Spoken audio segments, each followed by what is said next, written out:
ازدواج کنی دوستش دارم تازه بری یه روز بخواستی باش عروسی کنی به من نشون میده. ای من گفتم قبول خودت میفهمی نمیگی که چرا یعنی خوشم اومده ازش میگیش. ای گفتم نه که ازش خوشم نیومده.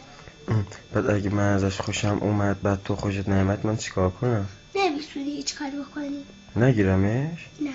چرا؟ من باید جنبتو بدم از تو چی؟ من باید بگم مای دست توه؟ من میگیرمش. ببین به خدا به قسم آیه اگه تو بری سر خود در خود زن بگیری من به خدا اگه خوشم نیاد ازش به خدا به جون اصلا راست میگم یا تو غذاش سوزن میریزم یا با چاقو میکشمش. چرا میکشیش؟ خب من دوستش دارم اون وقت. چون که من اونو دوست ندارم آقا جان دوستش ندارم غلط کردم.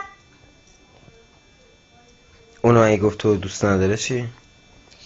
به خدا به قسم اگه گفت دوست ندارم من تو میکشونمت میارمت. کجا؟